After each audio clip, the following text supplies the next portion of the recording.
Welcome back to another episode of Minnesota Left-Handers. Hey, we got a PGA championship, another major coming up.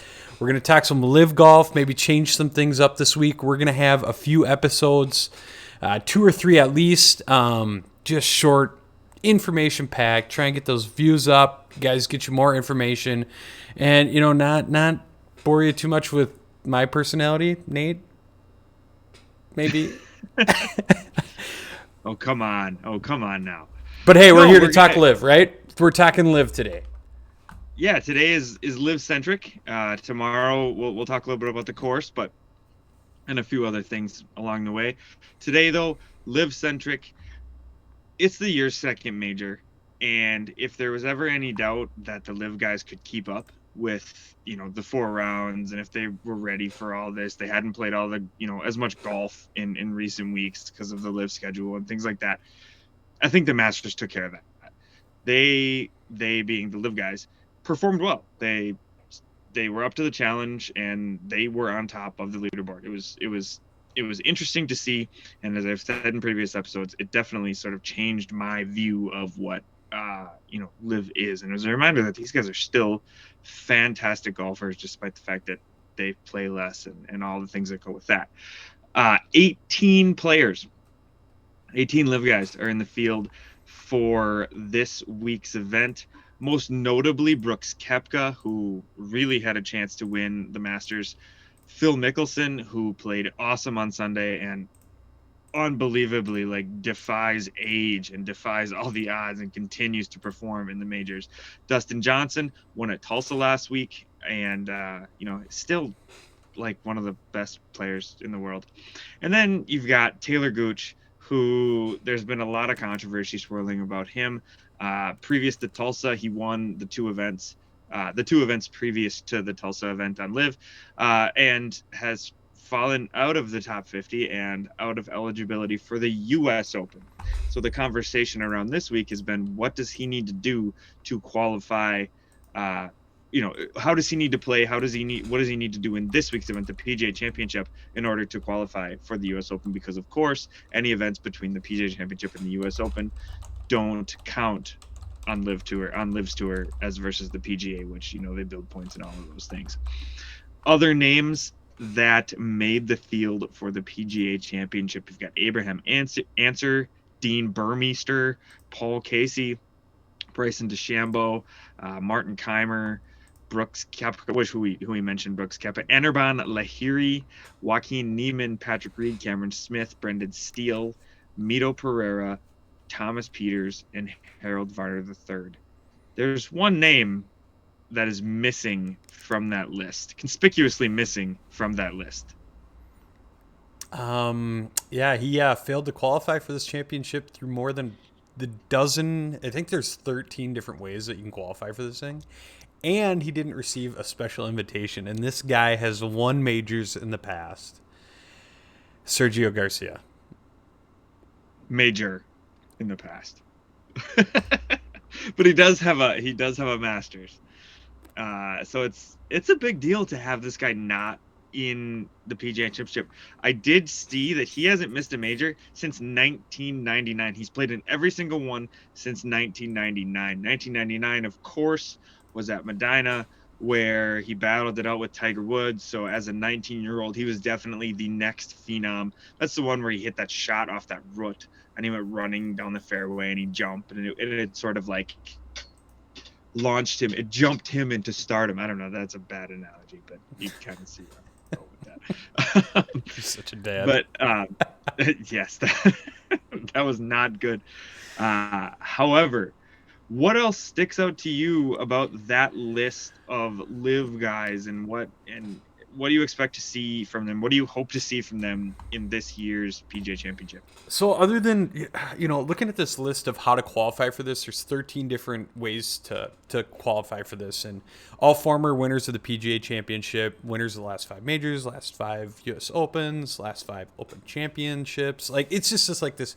And then it starts to get really weird at the bottom here. Top 20 finishers from the 2023 PGA Professional Championship. The winner of the 2022 KitchenAid Senior PGA Championship. I wonder what one guy needed that one to get into the tournament. I don't know. It's just a bunch of weird things to get into this thing, and to not give people like Sergio a special invite because he's a LIV guy. That's my thoughts on that. But some of the things that I'm excited to see about this is obviously some of the guys from LIV that had a really good showing in the Masters. Brooks Koepka, Phil Mickelson, and Patrick Reed. Not so much Patrick Reed, but the other two for sure. The thing about the PGA Championship is they don't play it at the same course consecutively. It moves around. So this year it's at Oak Hill in New York. Right, and the iconic Wanamaker Trophy. Brooks Koepka's won it twice, 2018, 19. Phil's won it in 2005. Interesting thing on Phil. So he won it in 2021. This is technically his year to defend that win because he did not play in the 2022. So I'm not. I'll push back on that one. It's at age 52. So this guy's golfing competitively at 52, which is awesome. Now Dustin Johnson, I don't think he's too much of a threat here. I wouldn't put him too high. He's only had his second win coming at Tulsa, second win in the LIV Tour. His other one being with Boston previously. And oddly enough, with the LIV broadcast for the Tulsa, I seen a whole bunch of it was cut short. Like they had to go to their prime broadcasting and they didn't even show the ending of the Tulsa on CW. I saw that headline. I didn't read the article. Did they go to One Tree Hill or something? I think it depends on where you're at in the world. I don't know. I really want to see Brooks Koepka do well, Phil Mickelson do well, Patrick Reed just because no one likes him. Those are some of the big names. It'd be awesome to see Cameron Smith have a better showing than he did at the Masters. And just a couple of this Siwon Kim. Am I saying that right?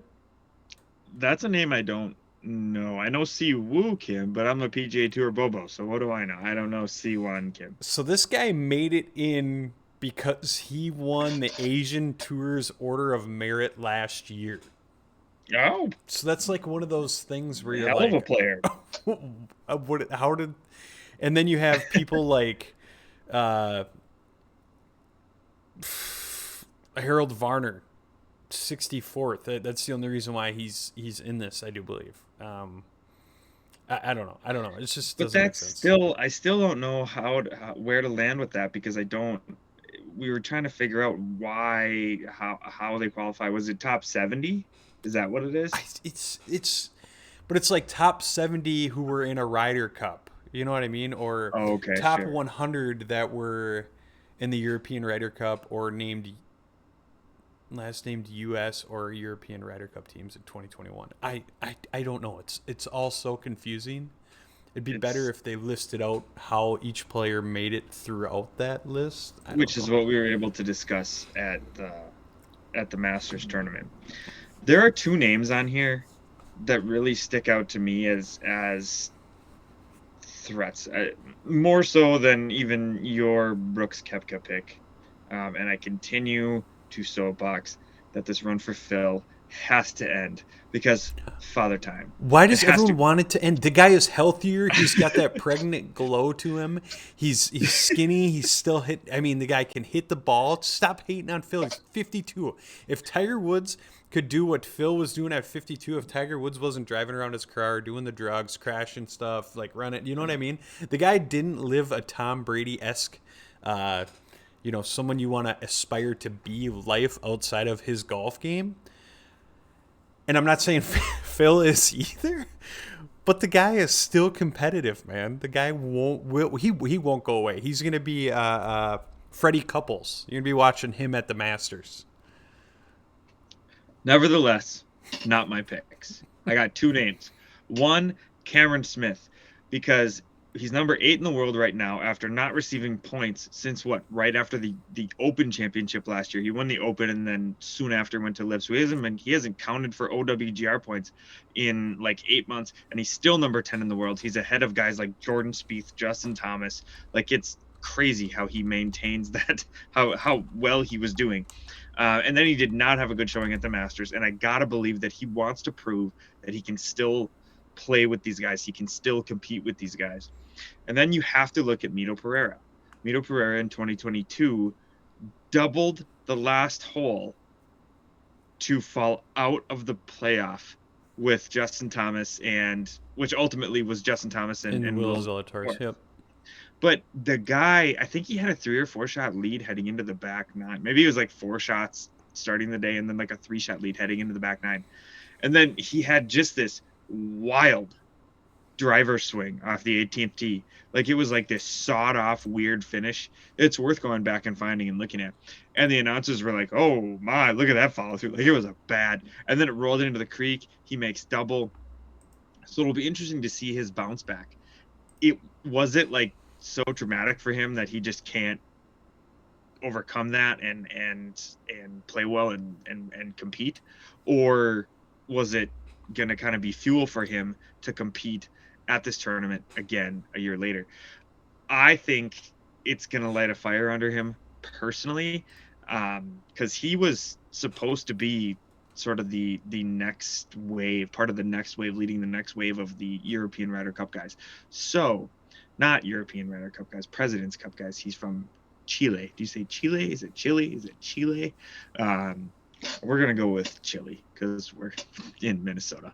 But I think it's Cameron Smith or Mito Pereira. The last guy I want to talk about real quick, the name that's on this, that's playing here that shouldn't be on this list. This guy has fallen outside of the top 200 in the official World Golf Rankings. Obviously, a LIV guy at 214th, I think. 214th as of Monday's update.